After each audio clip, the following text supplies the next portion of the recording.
Hello. Today we are going to talk about what is ELDT. ELDT is entry-level driver training. The entry-level driver training program is a program that the government has implemented to be able to monitor new CDL drivers to make sure that they are fully compliant in their training program. And this makes sure that the trainers are training everything required to get a person their CDL, to obtain their CDL. So there are 6 basic steps in obtaining your CDL. You have to determine what class of license you have currently, what class of license you are going to need to drive the vehicle you want to drive, get the CDL manual, and study on that particular class of license. If you're obtaining a CDL for the very first time, you will need to study the general knowledge section, and then you will need to study whichever endorsements you need to add to your license to be applicable to what you're going to be driving. So for instance, if you're trying to obtain a CDL for the first time and you want to drive a school bus, that means you're going to look at and study the general knowledge section of the CDL manual. Then you are also going to need to study the passenger section of the CDL manual. You will also need to study the school section of the CDL manual. And if you're going to be driving a school bus that has air brakes, you will need to study the air brake section of the CDL manual as well. The second, that is the first, and then you have to go take those tests, written tests at the DMV to show that you have studied all those sections and you're able to pass a written test on those sections at the DMV. Once you have passed your written test at the DMV for all of those sections, they will issue you a permit. At that point, that's when you come and see me, and we will get you set up to do your ELDT training. The remainder of your ELDT training, which would involve me, that you need to go. The second step will be starting your ELDT training. You will have ELDT Theory 1 training, which is strictly classroom training, where we go over all of the basic operations and basic safety procedures and those things involved with driving a Class A or B CDL vehicle. On your talk about inspecting your vehicle and all the different aspects, safety aspects and everything.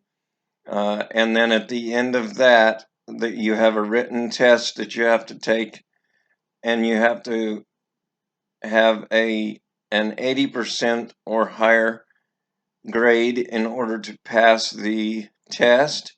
Once you pass the test, the written test portion of that, then myself as your TPR trainer, I will then go in to the system and put in your information in the government system that says that you passed that test and what your score is.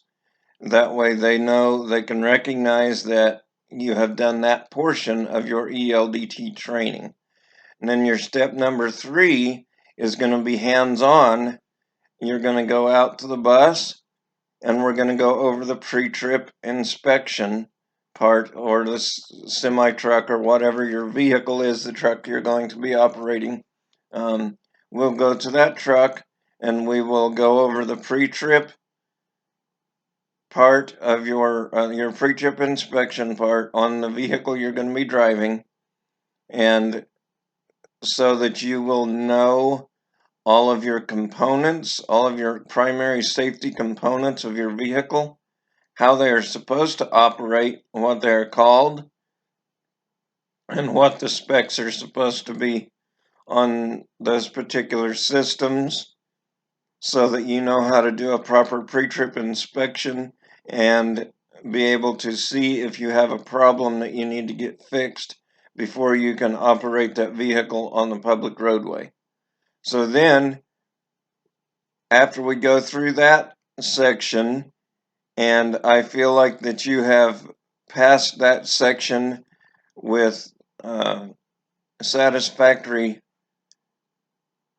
level of knowledge and performance on the pre-trip section of your test, then I will go again into the system, and I have to record in that system then how many miles. Apologize, I'm back. I had to leave for a second. I had a phone call. Anyways, so we were on section 2 on the pre-trip. Once I determine that you have satisfactorily passed that, then I once again go in and enter that into the system to show that you have completed that section and how many hours that you have spent doing that particular section, and I have to put that in the system, so that then will show that you have completed that. And then that's step number 3.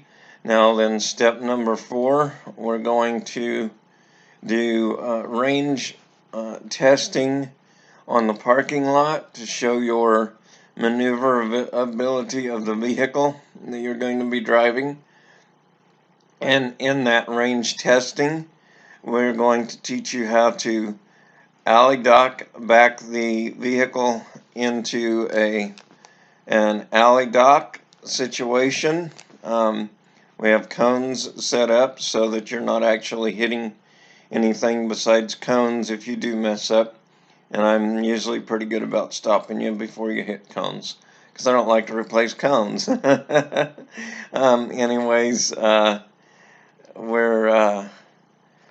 you'll practice alley dock backing into the cone section, and you'll practice that left hand backing. We'll practice it right hand backing into that section.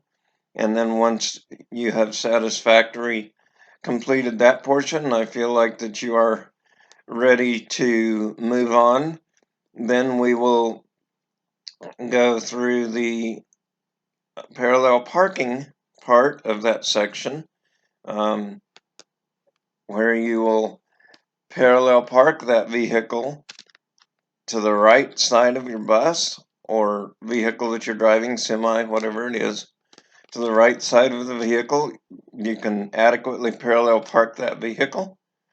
And then to the right side, then we'll turn around and you will parallel park that vehicle to the left side, and I will determine when you have adequately passed that and feel like that you can do that safely. And once we have completed that part, then we will move on to straight line backing. Straight line backing, you will back in between cones in a straight line all the way back through the cones and stop.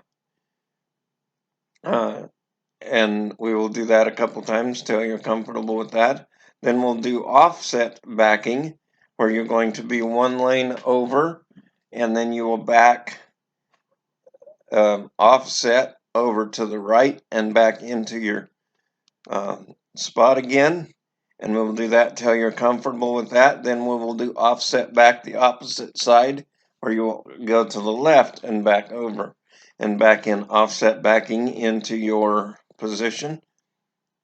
Once you feel like you're comfortable with all of those things, let me make sure, go through in my head and make sure I've covered everything. We're going to do alley dock.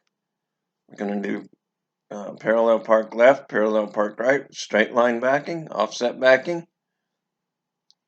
And then we will practice a little bit on making turns in that vehicle, that you can clear your cone while making turns. And then once you've passed that section, then I will go and enter that into the ELDT system and show that you have the state and the government that you have passed that section and how many hours it took you to pass that section. And I enter all that information into the site.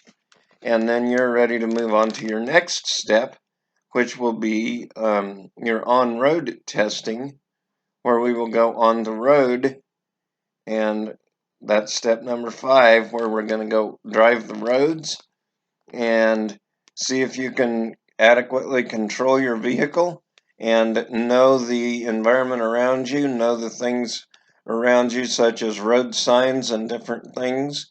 Being fully aware of your environment around you at all times, your overhead overhead clearance on overpasses. If you're in a school bus, your railroad crossing procedures. That also is applicable to any kind of hazardous materials. If you're planning on hauling any kind of hazardous materials, then you follow that same railroad procedure. And we will go through that and make sure that you are able to do that. And if you're in school bus, then this is school bus only applicable. Then we will be going over the school bus stops and how to safely stop and load and unload children using your safety equipment on your bus for stops. And once you have passed all of those things, see, I'm also looking for vehicle control in emergency stopping and quick takeoff and curves and lane positions. Lots of different things I'll be looking for during that portion of the test. Once I feel like you have passed that portion of the test and you have completed everything, I will go in and enter that into the system. And once I go and enter that in the system and how many hours it took you to complete that portion of the test, then it will register with the state and unlock your license to be able to go ahead and go take your test with the DMV to get your final license issued. And that procedure is the 6th step, is to go and get your license at the DMV. And when you are at the DMV, you're going to have to show them all of the things that we tested and trained on. You will have to demonstrate that to the examiner that you know how to do all of those things. You know how to pre-trip your vehicle. You know the components of your vehicle. You know how to operate and control your vehicle in a parking lot and maneuver around. You know how to adequately control and operate your vehicle on the roadway safely and know your surroundings. They're going to be testing you on all of those things when we go to the DMV. Once you've passed all of those things and the examiner sees that you're good with all of that, the examiner will then go in the system and enter on their side of the system, showing that you have completed that portion of your training, and then they will be able to issue you a license at the DMV. Sometimes there are third-party trainers or third-party testing facilities, rather, that I will use, and that third-party testing facility would be able to perform the examiner portion of the test, and then they would go in and enter that in the system showing you've completed the examiner portion, and then that will allow you to go to the DMV and it will have unlocked your license so they can just go in and take your picture and print your license. And then you have to make sure that you check your license when they issue it. Before you walk away from that counter, make sure you look at that license and see that they have put all of the endorsements on your license that you have applied for and trained for, because everybody makes mistakes, and sometimes a person at the DMV might accidentally not hit a button that they should have hit that will not allow that to come onto your license.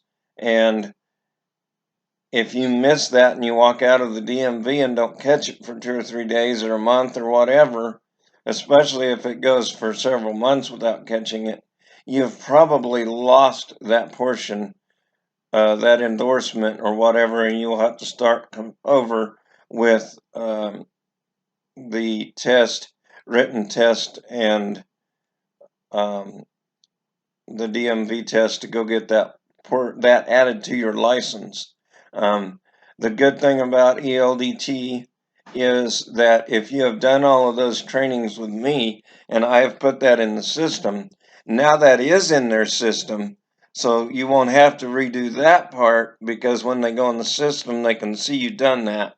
So it makes it easier to make a correction in the long run. But the best way to avoid all of that is just make sure you check your license at the DMV when they hand it to you, to make sure you have all of your endorsements on the license.